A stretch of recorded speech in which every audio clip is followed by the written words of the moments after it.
Yeah. Let me say, oh, they a Raleigh, golly. There is blossoming of the color blotches and trees growing on my block, yeah. Oh, they a Raleigh, oh yeah. Variety Society is on air, oh yeah. Oh, they a Raleigh. So let me say it one again. Oh, they a Raleigh, Raleigh. Where I could kick it all day, Raleigh. But welcome to another fly episode of Easy Stars Variety Society. And today I have writer Jodi Barnes with me. And instead of just doing a raw interview, it was nice how we kind of came upon a topic on Facebook and we just decided to come together and do an episode on that topic. Not even involved, like not even promoting ourselves, just to have a nice discussion. So I'm gonna give you an opportunity to just introduce yourself, how you want to introduce yourself. Thank you, Delano. We actually have had many conversations on Facebook. We're both Prince fans, which, you know, how could I not trust you? Perfect. Exactly. And I have been a lot of things in my life. Most recently a writer, a poet and a short story writer. I taught for about 10 years at NC State in the business school. Mostly human resources, leadership, ethics, the softer side of management kind of stuff. But I have done a lot of research and teaching in the area of inclusion, multiculturalism, diversity, and I've done that sort of all over the country, but mainly in North Carolina. So I'm just really happy to be here and very excited to be talking about this topic with you today. All right, all right. Doesn't her voice sound real nice? All right, so let me grab my notes here because that's the way we have to do this. I'll try to hold it down. All right, so maybe I should let you describe. I did watch the video. I don't want you to think I'm passing the buck. I did watch the video, but if you could explain the nature of the video that you had sent me, and we could slide right in. We could slide in. I remember the last thing I sent you was about the things that Christians can do or not do politically. So what is it about the either mismatch between the tenets of Christianity and I think extending that to all religious peoples and the responsibility that we feel politically? So a lot of the suggestions had to do with not passing judgment, which is a very hard thing for us to do whether we're religious or not, right? We always know what's best for everybody else, right? Not always ourselves, but so I think that was the last thing that I'd sent you was something that was written by a Christian trying to help other people who feel very passionate about this election in particular, reminding them about what the roots of their belief system might be. Okay. Now, she sent me two things. The first thing she sent me... I forgot. It's all right, we rolling. We on the same team here. So the first thing you sent me was a bishop actually explaining. He was explaining how religion, actually hell, was an invention to create guilt. And we and you bounced that back and forth a little bit. Yeah, we did. And I was like, man, this would be a great discussion. And then so we're gonna slide in from that angle. And then when you grab the mic, it's yours. So if you want to slide back into the other article, we could do that too. It's all gravy. So. All right, so because all the notes I took was on the video, that's why. So the first thing I guess I'm stuttering because I'm about to penetrate, and religion is a sensitive area, and I want to make sure I'm not coming out there throwing spears to attack. I'm actually shining light. You know what I mean? So we could think about certain thoughts that I think would be healthy to think about. So religion, in my experience, has some. It's a thing where if you don't want to, and me, I kind of came to a point where I kind of had to purge religion out of my life to a point, and well, really, I did it all the way thoroughly, but I had to acknowledge I didn't want to throw the baby out with the bath water. You know what I'm saying? But I'm gonna slide in. I'm gonna eventually slide in here. Here we go. All right. So guilt. I found religion provided, like the Reverend said, was a thing to hell was created to make people feel guilty, so their guilt could be relieved with inside the religion, and they can stay stuck within the religion. You know what I'm saying? And it also creates certain blocks. So that's my square up on the situation. Did you want to provide a square up before we go on? Sarah, I'll square up as well.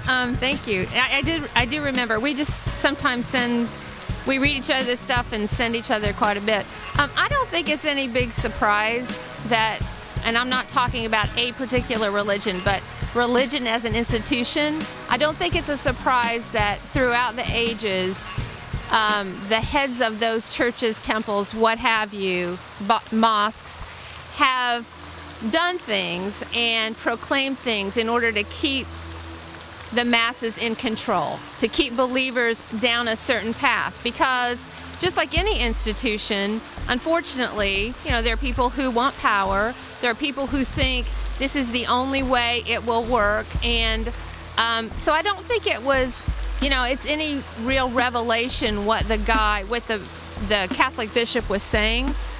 He went there. He went there in terms of the Catholic faith by saying hell is something that was made up, contrived to try to corral us into being even more fearful and listening to what the head of the church or churches have to say.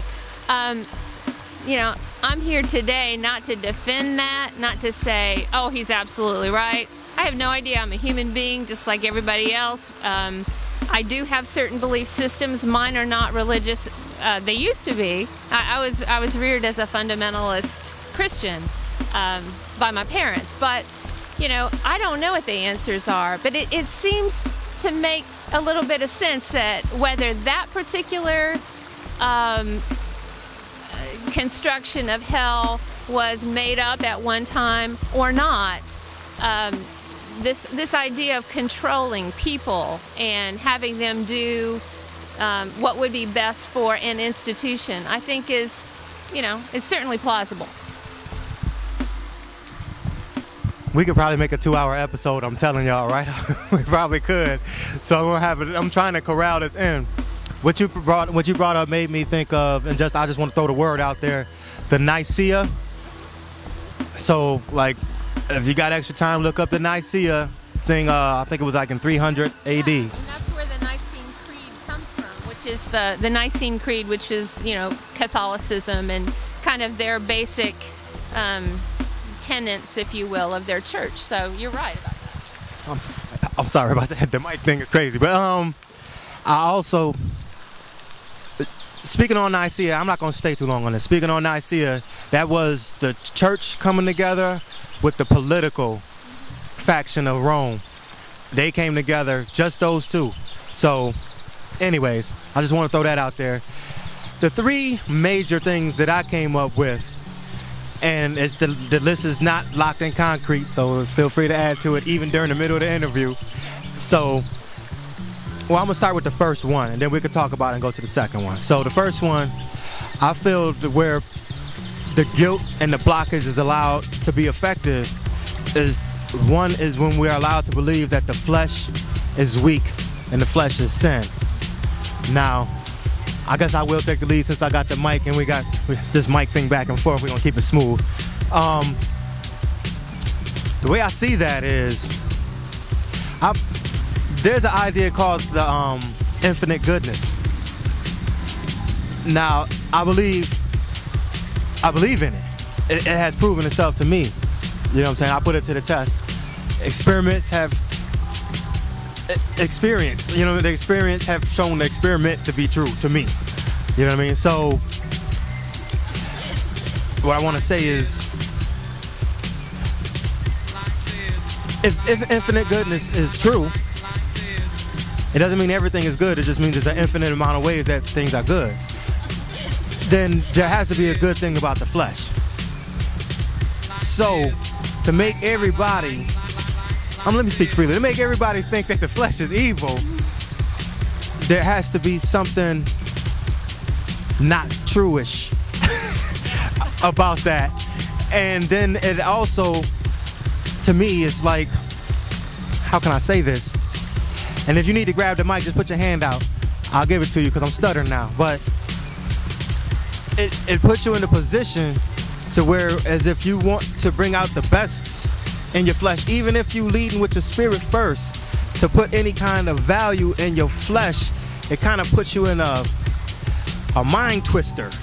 To me, it kind of puts you in a mind twister where you're like, I can't really put my flesh into this thought. Even if I'm putting my spirit first, I kind of feel guilty about putting my flesh into this because my flesh is evil.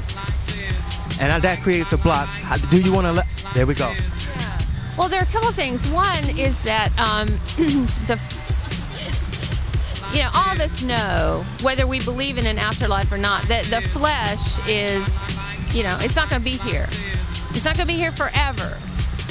It is a wonderful thing, but it's not going to be here forever. And so I think that that's an easier thing for people to buy, that because it does decompose, is sinful. They all kind of go in the same, here's the negative side of flesh, right? When it comes to our spirit or our consciousness, our soul, we don't know. I mean, some people are very certain in their belief system, and they say, I know I'm going to heaven. And that's great. I take nothing away from them or try to convince them otherwise. Personally, I don't know. I don't know. Because I do believe in love as being the most powerful force on this planet or in the universe.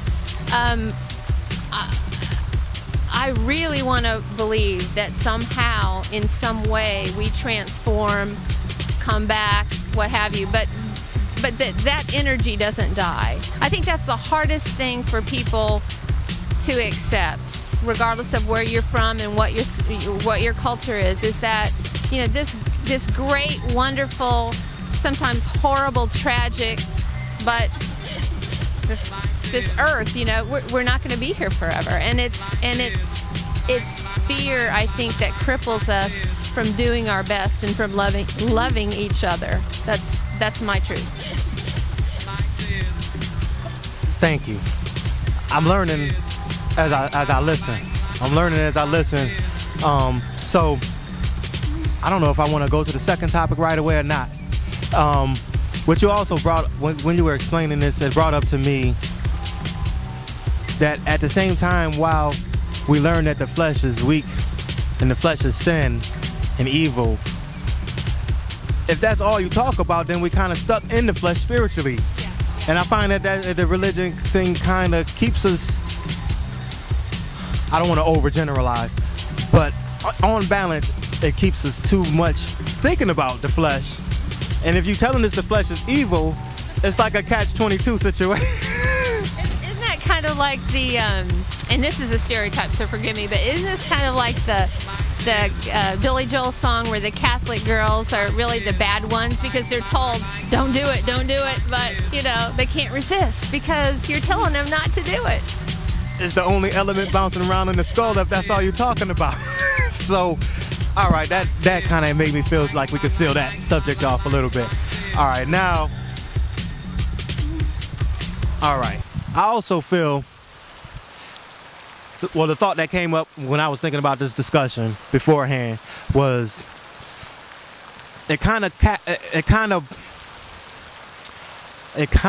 want to, the word, the before Christ and the after, as far as our place in the past, present, and the now. That's what I want to say. As far as our perspective on past, present, and now, I also find religion kind of finds its way to control our perception of that as well. The first thing I want to talk about is, and we might not agree, I think we already discussed, we might not agree on this. That's okay, that's good.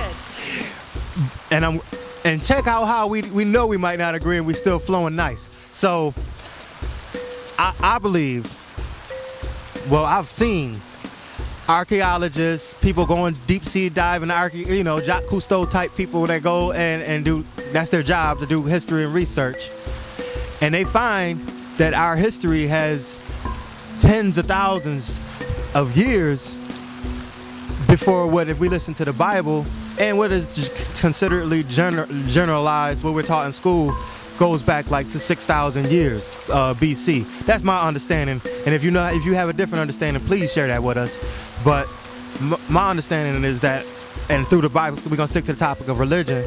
It goes back pretty much 6,000 years, and so that would mean that any knowledge that we had prior to those 6,000 years gets lost, and we're blocked from that as well. Speaking of religion and blockage, so what do you think about that? Well, I'm not sure we disagree. Let me just say this: I am not very well versed in what anthropologists and other cosmologists have to say about when the Earth began exactly, and when we as human beings, which some of your viewers may disagree with me, evolved into our current form.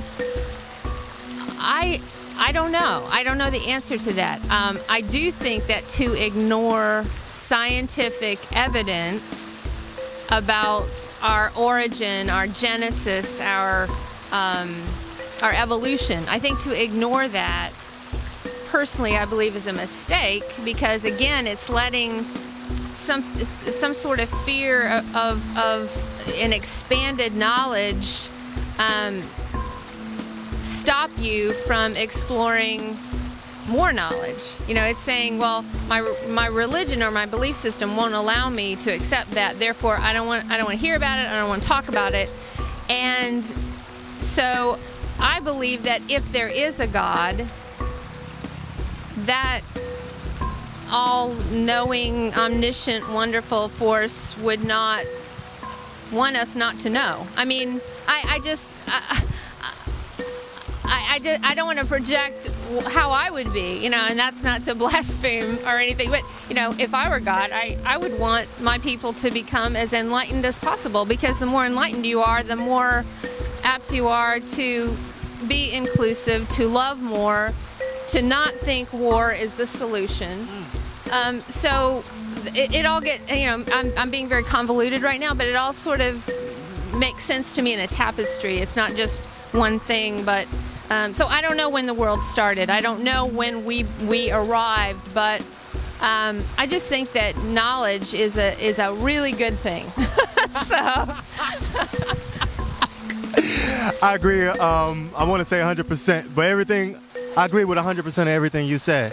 Like, I don't know. I don't profess to know exactly when, we came out the waters and officially grew limbs. I don't know that date. Yeah. But we don't have to, right? But we don't have to, and we can't ignore the science that's telling us it's more than 6,000. It's more than 6,000 years, yeah, I think so. considerably. Yeah. So I think we sealed that deal. Let's go on to the next one. I'm ready. All right, so speaking on, let's keep it with the past, the present, and the future perspective. I feel that religion also blocks us on how we apply ourselves going to the future. So like a present to the future perspective. If heaven can't be achieved till Jesus comes back, that blocks a lot of opportunity for heavenly experience now. You know what I mean? And that's kind of like putting it, that kind of just is like you're going to stay a half a step back no matter what. The mentality would say, no matter what, you're going to stay a half a step back. And that leaves room. We definitely are considering that religion is used for control. So if somebody wanted to control you, that leaves them to room to be that future, and apply that future for you. So let me go. Yeah, No, I think I'm agreeing with what you're saying. We have, and to put it in a more, I guess, Christian framework, we have free will. You know, we have smarts. We make a lot of choices. And you and I were talking earlier about knowing the difference between what we can control and what we can't control. I mean, those are some hard lessons in life, right? I mean, they have been for me. So whenever I hear, and I'm guilty of it too, but whenever I hear somebody say, well, yeah, I'm upset by that, whether it's political, social, Khmer Rouge, genocide, but I know that I have a place in heaven. I'm not mad because they think they have a place in heaven. I don't get upset about that, but I think, what? You're here. You're not here just on vacation, man. You're here. And so, yeah, I don't think that social justice and social responsibility is something that you can just put in a little box and say, well, this corporation's doing that, and Delano's doing that, and I'm going to be over here doing this. No, it's all of our jobs, and that's not a guilt trip either. It's to say, if you're a person, if you're living, if you're a human being in our family, you have to take some sort of responsibility for that, or you're not fully human. And that sounds really sharp, and I apologize if that offends anybody, but no man is an island, right? I mean, you can't be here and say, I'm going to keep going to church, I'm going to do this, I'm going to do this, I'm going to tithe, which is wonderful to tithe, but I'm not going to be concerned about the fact that we have people living on the streets, or our which is atrocious. This is near and dear to my heart. African American males, we are failing. We are failing a lot of people, but that particular group has a dropout rate and all sorts of other suspension problems, expulsion problems, at 3 or 4 times the rate of other students in our system. That's unconscionable. Why we don't just get upset, not just get upset, but do something about that? I blame myself too. I'm trying to make small steps, but do something. So I'm going off now, but these are important. These are important things: is to take responsibility, regardless of your belief in God, gods, or lack thereof. You was playing the heartstrings of my heart for a second. And as a black man, I would say, you know what? Even simpler, just don't be scared of me when I'm walking down the street. You know what I'm saying? Even on the... it still kills me when I hear and see that. If people don't confide that in me anymore, white people don't do that because they know who I am, the ones who know who I am. But when I see people cringe from other people, usually it's a person of color, kind of do this, not because they don't want cooties, but because they're scared. I think it's 2012, but it's not, And I can't speak for all black men, but I can speak for myself. I got love for you. And it's a challenge inside for me. And this show is not about, like you said, we flowing, we going. So, it's, yeah. Who knows what this thought might touch. Right, exactly. And I got, you might be you might be making it hard for somebody who has love for you to come back the next day with love for you. You know what I mean? Because it's man, it hurts a little. It hurts a little, and you kind of want to save yourself the pain. But anyways, that's not the topic. I just saw an opportunity to say that to someone.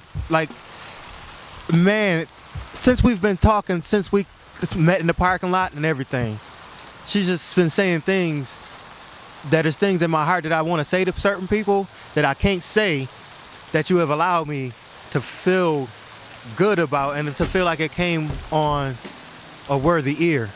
You know what I mean? And I appreciate you for that. Thank you. I'm honored. And really quick, if you have any websites, anything, you are a writer. If you want to lead the people to a certain place, go ahead. Yeah, if you're interested in writing anything about your work experiences, I have a blog. It's called workerrights.com, and that's worker, one worker, rights, WRITES.com. I am a poet. I do write essays and short stories, but there are guest bloggers that come visit me, and just check it out. I'd love to hear from you. Thank you. God bless everybody. Love. Come on, pick it. Come on, is it? Come on, with it. Yo, yo. Forgiveness is the biz. With the quick slick, yes, that's forgiving. I forget, so stop the foolishness. Our forgiveness isn't strength. Lift your burden, got your cleanse. Lift your burden, got your cleanse. Lift your burden, got your cleanse. Lift your burden, got your cleanse. Yo, yo, forgiveness is the biz.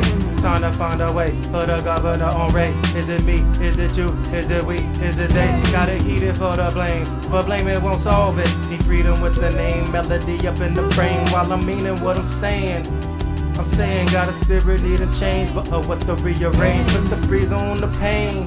Slow it down so we see from whence it came, the disease in the face. Won't look me eye to eye, is it shy or elusive? Its cry is a nuisance, I'll find it and loose it. Better place to be, than effing with the ease. I could crush you underfoot, but you wouldn't learn to be. Set it free, that's a delicate lead. Call the angel Azrael, send it back to center seed to erase those memories. They ain't my tendencies.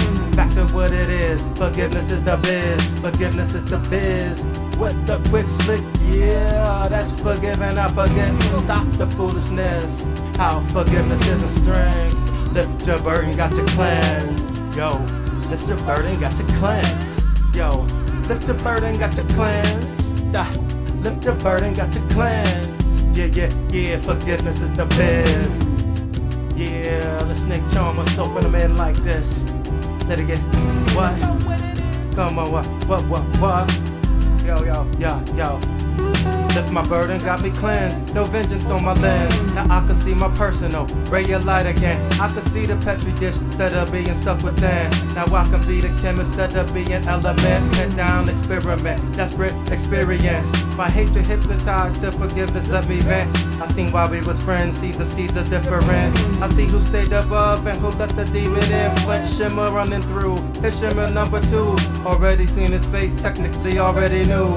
Chose to hold the faith, cause we need some trust to grow. But demons use the formula, brewing chemical, freezer on the pain. Photo in the frame, that's the point I won't forget. Point to sell it up the aim.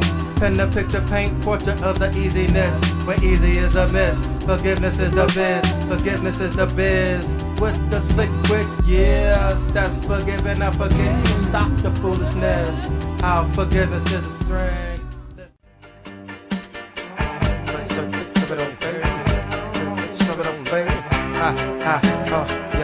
Let me say, oh, they are Raleigh, Yale, here is Blossom.